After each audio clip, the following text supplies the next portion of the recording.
제 제목은 보시는 바처럼 미래교육 전환을 위한 주도하는 그린 스마트 미래학교 사전기획 방안이라고 제시했고요.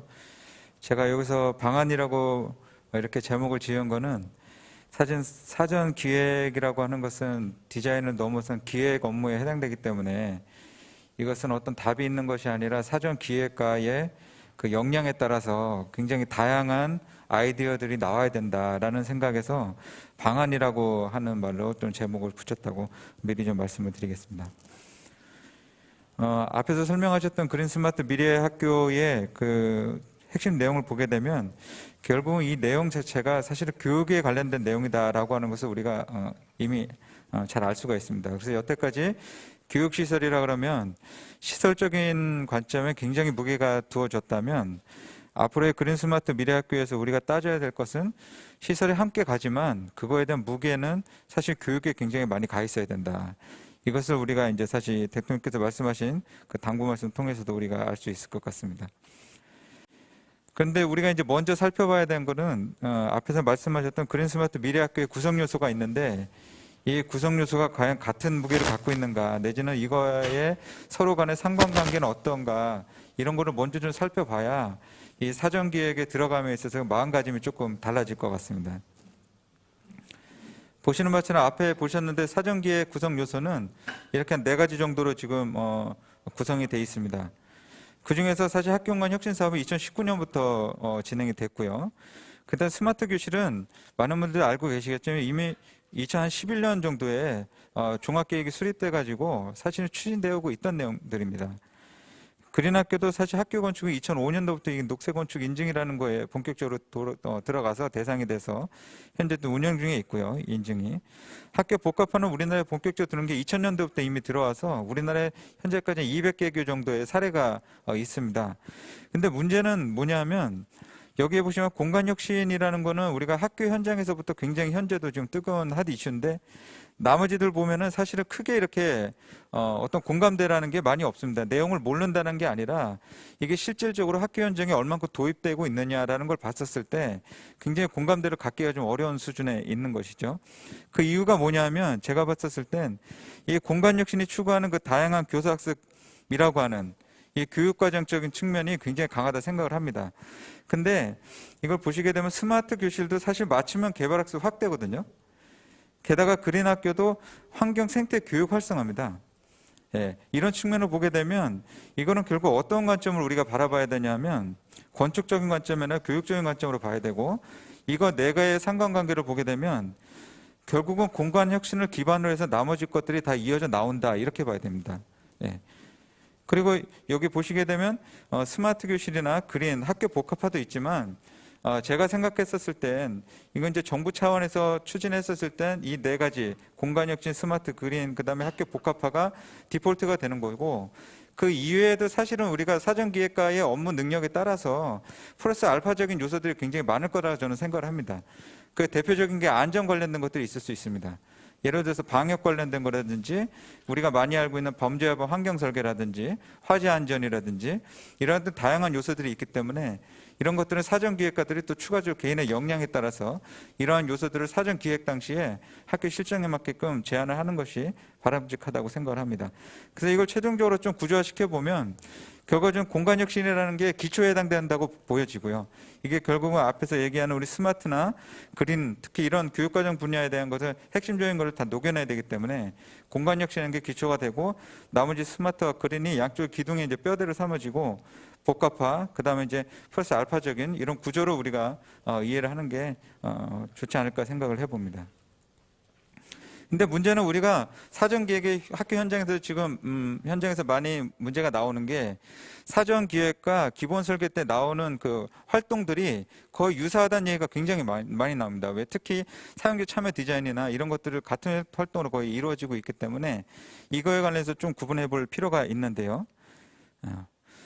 제가 생각했었을 때 사전기획 단계 앞에서 말씀드린 것처럼 단순히 설계 수준을 넘어선다, 설계 활동을 넘어선다 이렇게 생각이 듭니다. 그래서 사전기획 단계는 무엇보다 지향점이 미래지향적이어야 되고 기본 설계 때는 해당 학교나 교육청을 중심으로 하기 때문에 사실 약간 중단기적인 그런 관점이 많이 들어간다고 보여집니다. 구체적인. 그런데 교육과정 수준을 굳이 나눠보자면 사전기획 단계에는 국가 및 교육청 수준의 조금 폭넓고 거시적인 좀 교육과정을 우리가 바라봐야 되고, 그 다음에 기본 설계 단계에서는 해당 학교의 이제 특히 교과 단위 이런 교육과정을 현실적으로 좀 뭐 분석해 보는 게 필요합니다. 그래서 대상을 보게 되면 실은 이제 교육청 수준에 우리가 아마 그 교육부 차원에서도 추진하고 계시는 교원 지원단이라든지 아니면 학교에서 이제 핵심적인 뭐 수석교사 선생님 이런 분들 대상으로 해가지고 조금 더 교육과정을 다양화시키는 이런 거에 집중을 해야 될 거고, 그 다음에 기본 설계 단계에서는 실제 그 건물을 쓰고 계시는 학교의 선생님과 학생들을 중심으로 해서 의견을 아마 수렴해야 될 겁니다. 근데 디자인 범위 수준을 보게 되면 학교 규모, 형태, 그 다음에 소유 공간이나 배치 이러한 좀 건축에서 보면 좀 앞단에 기획 단계에 그런 설계 활동들이 있어야 될 것이고, 그 다음에 기본 설계에 들어가면 공간 배치나 그것 때문에 내부 구성이 과연 어떤 형태여야 되느냐 이런 것을 이제 조금 이렇게 위에서부터 아래로 이렇게 좀 내려오는 그런 형태의 디자인이 있어야 될 거고요. 그렇다 보니까 디자인 수준도 사전 기획 단계에는 한 가지 안에 집중하는 것이 아니라 사실은 디자인의 다양성에 집중하는 것이 더 바람직하다고 생각합니다. 왜냐하면 이때 당시에는 방법을 정하는 것이 아니라 사실 전체를 펼쳐놓고 이 학교가 어떻게 가야 되는 그 방향성을 봐야 되는 것이기 때문에 하나의 아이디어에 집중하는 것이 아니라 그런 것들은 오히려 기본 설계 단계 때 이제 구체화시키는 거고, 사전 기획 단계에는 디자인에 대한 그 다양성을 짚어보는 게 우선이라고 이제 생각을 합니다. 그래서 굳이 이제 사용 결과물에 대한 그 방향성을 한번 예시로 보게 되면 보시는 바처럼 다양한 안들, 그 중에서도 실을 하나 구체시켜 놓고 딱 고정시켜 놓는 것이 아니라 이러한 좀 아이디어를 스케치하고 이걸 좀 다양하게 펼쳐 놓고 학교에서 어떤 형태로 과연 이걸 볼 수 있는지, 쓸 수 있는지 이런 것들을 조금 여러 가지 알테들을 내놓고서 같이 이제 구성원들하고 얘기하는 것들이 필요하고요. 이런 것에 따라서 이제 규모나 형태들도 한 가지 안이 아니라 러프하게라도 여러 가지 안들을 학교 구성원들하고 내지는 교육청하고 얘기할 수 있는 이런 사전기획관의 능력이 필요하다고 생각을 합니다. 그 다음에 이제 지금까지 대부분 학교 개축공사들을 보게 되면 학교 건물이 있는 그대로 부셨다가 다시 그 자리에다 다시 올라오는 이런 형태들이 있거든요.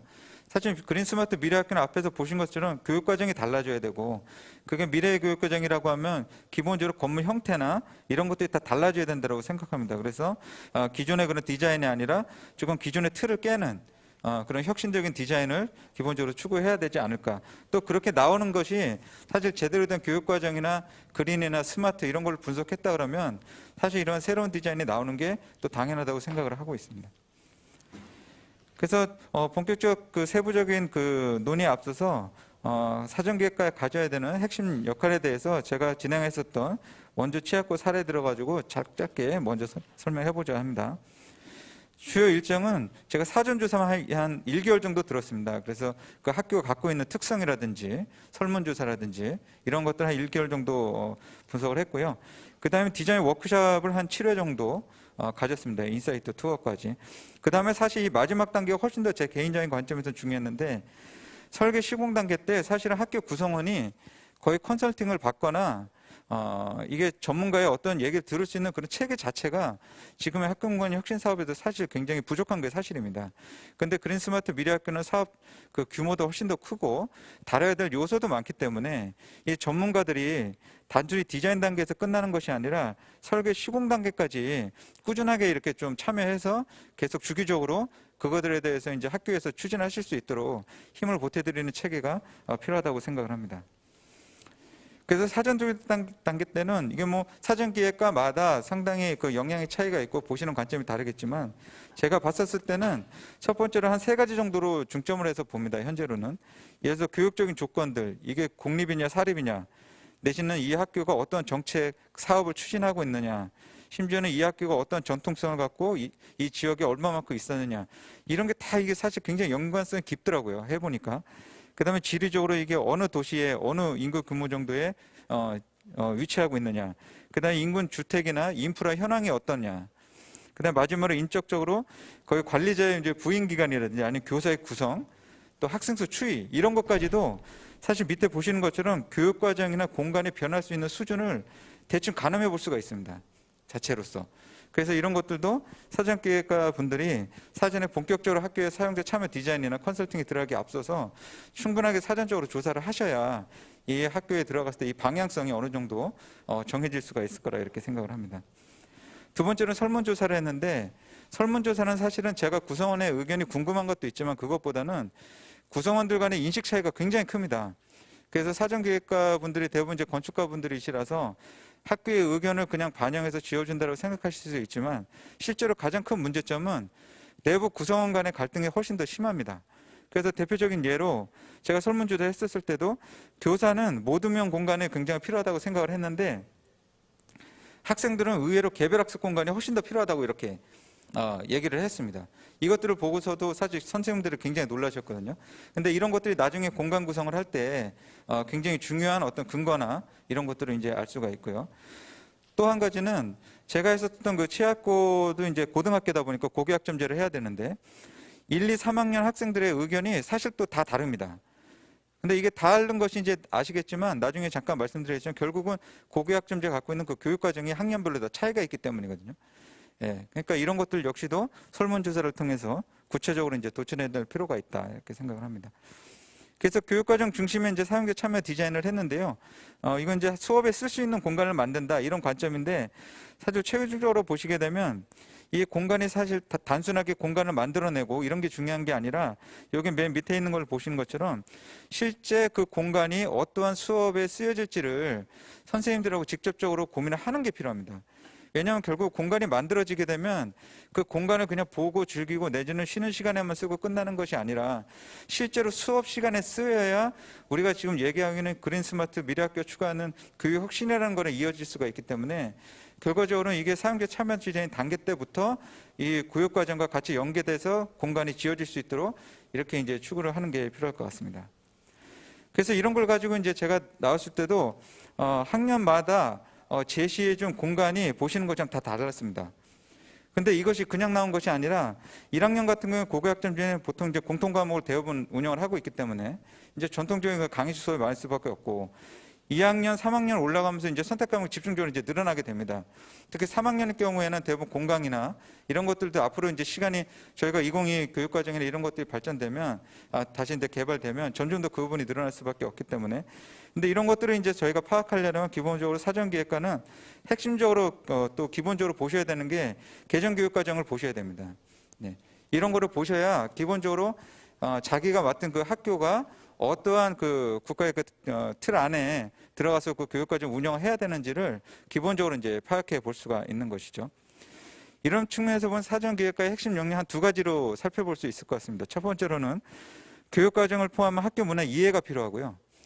첫 번째는 두 번째로는 공간 디자인을 통한 수업 혁신을 유도할 필요가 있는데 그래서 첫 번째는 이제 교육과정 전문가가 그래서 필요한 거고 두 번째로는 학교 공간 전문가가 필요한 겁니다. 그러니까 여기서 제가 조금 강조드리고 싶은 건 사실 일반 건축 전문가와 학교 공간 전문가는 조금 다르다라고 저는 개인적으로 생각을 하고 있습니다. 왜냐하면 학교 공간 전문가는 말 그대로 학교에 대해서 아예 모르시는 분이 들어오는 게 아니라 어느 정도는 교육과정 전문가만큼은 알지 못하더라도 어느 정도의 컨텍스트는 이해하고 계시는 분들이 들어와셔야 되기 때문에 이런 부분들도 이제 저희가 지속적으로 이제 운영을 하다 보면 개발될 것이라 생각하고요. 그래서 제가 생각했을 때 사전기획과는 기본적으로 한 분이 이 두 개에 대한 부분을 다 알면 좋겠지만 치료하겠지만 당장은 교육부에서 추진하고 계신 것처럼 교육과정 전문가나 학교공간 전문가가 어떤 콜라보레이션 형태로 들어오셔서 조금 더 이렇게 체계적으로 진행을 하시는 게 바람직하지 않을까 이렇게 생각합니다.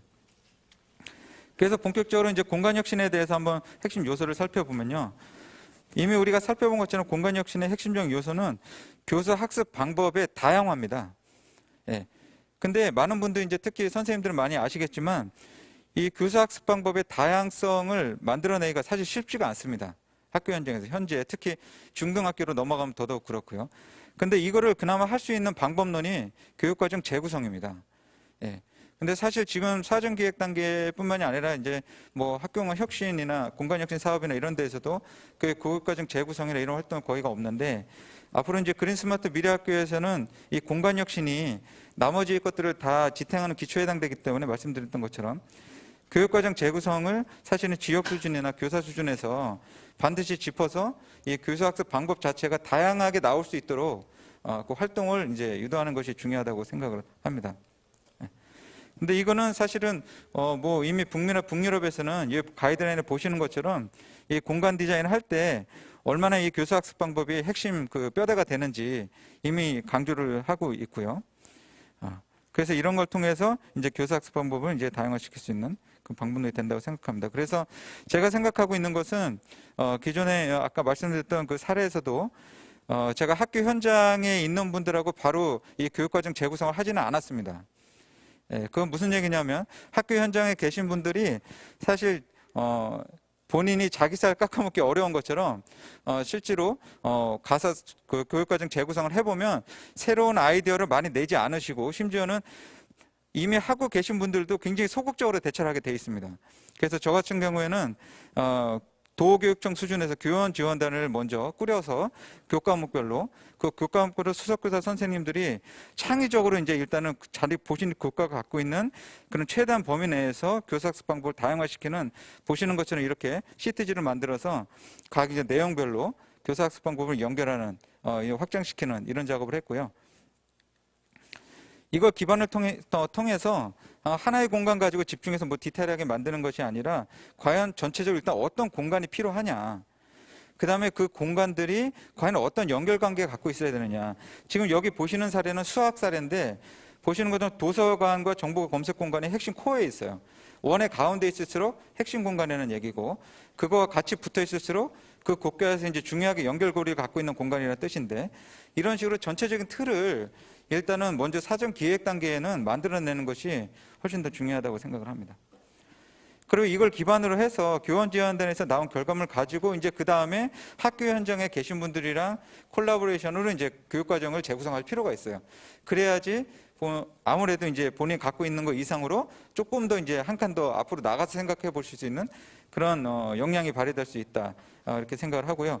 그다음에 학생들도 사실은 기본 설계 단계 때의 학생 사용자 참여 디자인하고 사전 기획 단계의 사용자 참여 디자인의 관점이 다릅니다. 이유는 뭐냐면 학생들이 많은 분들이 생각했을 때 사용자 참여 디자인을 바로 들어가시면 어떤 역량 있는 그런 거를 그 결과물을 만들어낼 걸 생각하지만 사실은 전혀 그렇지 않습니다. 그거 역시도 그 전에 한 1년 이상 교육과정 속에서 그런 활동을 하신 그런 학교들의 학생들만이 그런 거를 낼 수가 있지, 실제로 막바로 사전기획까지 들어갔을 땐 그만큼의 아이디어를 내기 어렵습니다. 아마 많은 분들이 경험하셨을 거예요.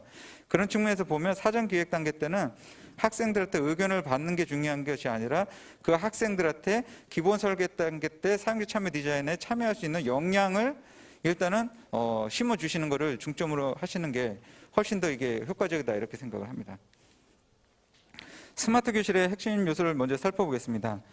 보시는 것처럼 스마트 교실의 핵심 요소는 맞춤형 개별 학습입니다.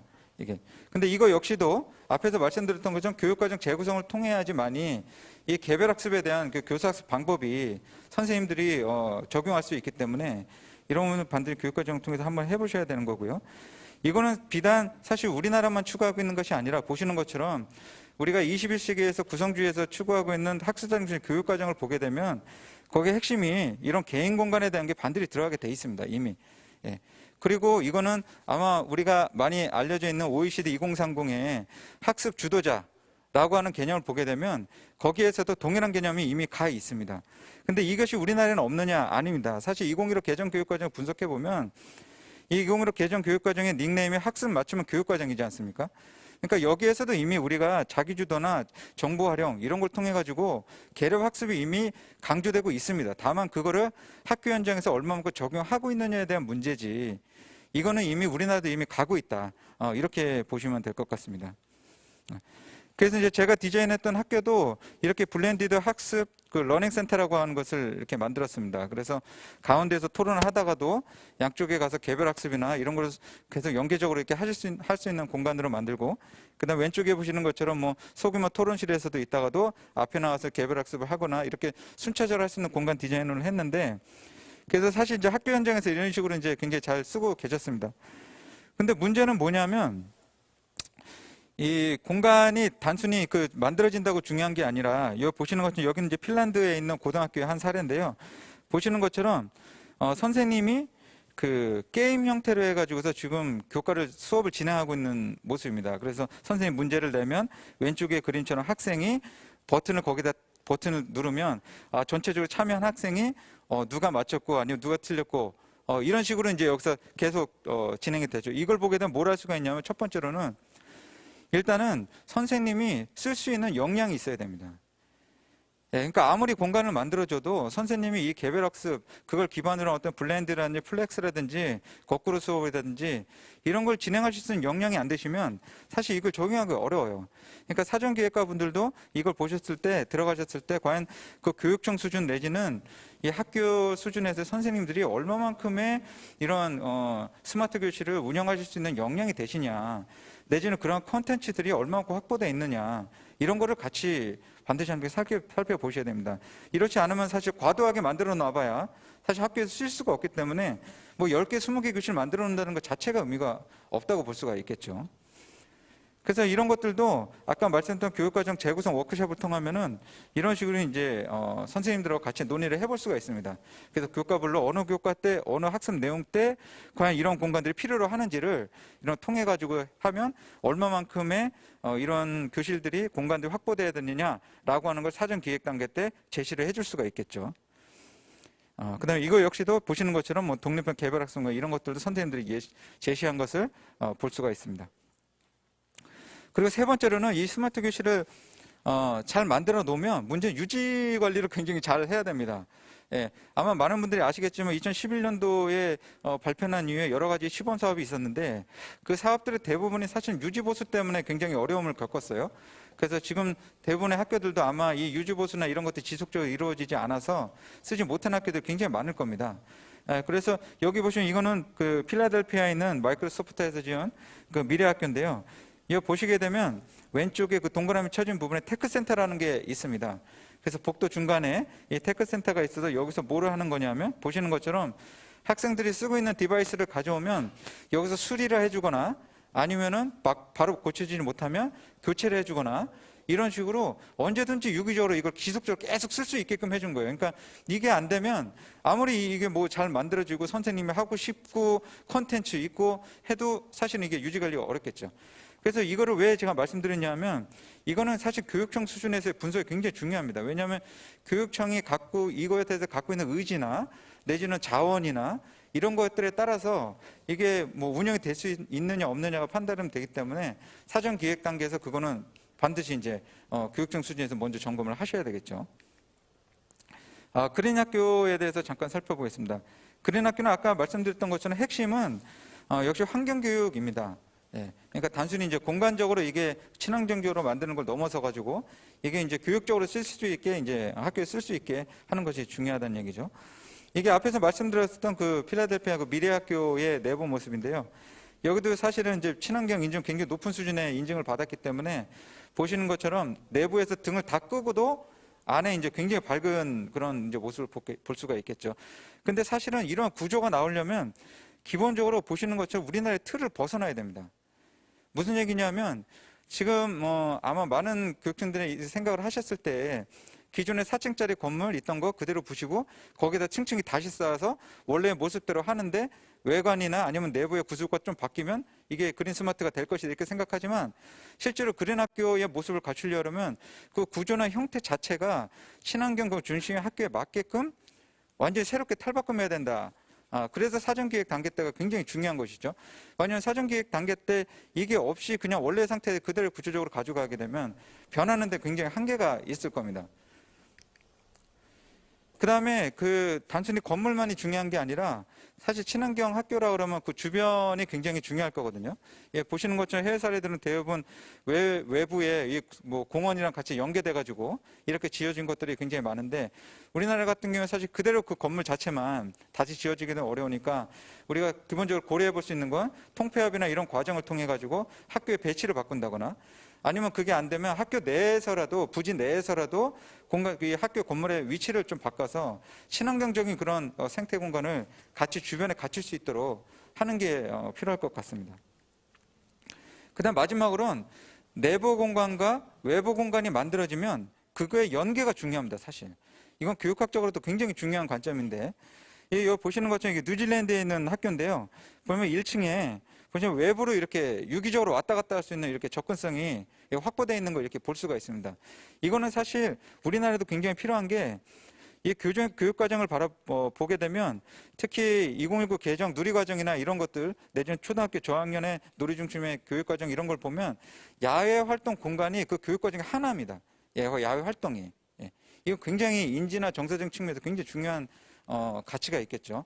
그러니까 이런 거를 제대로 만들어 놓고 교육과정에 녹여놓게 하려면 저런 동선적인 측면을 같이 고려해서 디자인을 하셔야 조금 더 이제 좀 완성도 있는 건물이 되지 않을까 생각을 합니다. 그 요거는 단순히 이제 우리가 요 한 건을 만들고 끝나는 것이 아니라 보시는 것처럼 사실 우리가 이제 환경교육이라는 게 국가적인 이제 저희가 이제 어떤 중요한 시책 사업이지 않습니까? 결국 이게 만들어 놓으면 중장기로 계속 쓰일 텐데 문제는 우리가 여기서 같이 고려해 봐야 되는 건 이 환경교육을 하게 되면 사실 중등 같은 경우에는 환경교육과가 따로 있기 때문에 그 환경교육과를 얼마만큼 선택하느냐가 사실은 그 시설을 얼마만큼 쓸 것이냐는 또 연관이 돼요. 그리고 이거 환경교육과를 얼마만큼 선택할 것이냐는 환경교사가 얼마만큼 그 도교육청에 확보되어 있느냐가 또 굉장히 중요한 변수입니다. 그래서 이제 사전 기획 단계 때 이런 인적 자원이라든지 이런 것들을 같이 고민해서 그래서 얼마만큼 내가 생태적인 환경을 꾸려야 될지를 같이 고민해 볼 필요가 있는 것이죠. 마지막으로 이제 복합화에 대해서 잠깐 살펴보도록 하겠습니다. 앞에서 이제 말씀드렸지만 복합화는 기본적으로는 보시는 것처럼 지역 주민들이 같이 쓸 수 있고 또 이 방식 자체도 이제 그 BTL 방식으로 해서 하는 것이 여러 가지 이제 재정적인 측면에 이런 것도 유리하기 때문에 추구하고 있는데요. 문제는 뭐냐면 사전 기획 단계 때에는 사실은 이 지자체와 협의를 하는 것은 현실적으로 어렵다고 저는 봅니다. 왜냐하면 이미 그 이전 단계에서 정해야 될 것이 규모나 소유권이나 운영이라든지 운영비 이런 것도 결정될 게 너무나도 많기 때문에 사전기획과가 이때 단계에 할 수 있는 것은 과연 이 교육청이 지자체 이런 게 논의한 것이 있는가 내지는 그런 걸 점검해서 만약에 좀 부족한 게 있으면 채워주고 하는 역할을 할 수 있을 뿐 논의를 시작하는 것 자체는 굉장히 어렵습니다. 그래서 이런 측면에서 보게 되면 두 번째로는 오른쪽에 보시는 것처럼 학교가 주도해서 그 공간을 지역사회에 개방을 할 수 있는가에 대해서 고민하는 게 사실은 훨씬 더 바람직하다고 보고요. 요거에 대해서 조금 더 한 발짝 더 나가자 그러면 사실은 요즘에는 이제 그 인근 학교들과의 공동교육과정이라고 하는 것이 앞으로도 이제 지속적으로 발전을 할 거기 때문에 보시는 것처럼 각 학교들마다 어떤 약간 색깔을 가지고 다른 학교들과 이제 공동교육과정에서 쓸 수 있는 이런 공간들을 사전기획 단계 때 같이 이제 주변 학교들을 고민해서 조성하고 개방하는 방법을 찾는 것이 좋겠다고 생각을 합니다. 그래서 마지막으로 그린스마트 미래학교의 지향점을 제 개인적으로 좀 생각해 본 거는요. 우리가 많은 분들이 얘기하는데 19세기 교실에서 20세기의 교사가 21세기 학생을 가르친다고 이렇게 얘기를 굉장히 안타까운 얘기를 많이 하거든요. 근데 제 관점에서 그린스마트 미래학교를 좀 추진하게 되면 21세기 학생이 좀 만족하고 21세기 교사도 지원하고 그 다음에 그거를 이끄는 게 좀 겸손하게 21.5세기의 학교 공간이 좀 그런 걸 좀 주도해주고 지원해줄 수 있으면 좋지 않을까 생각을 해봤습니다. 감사합니다.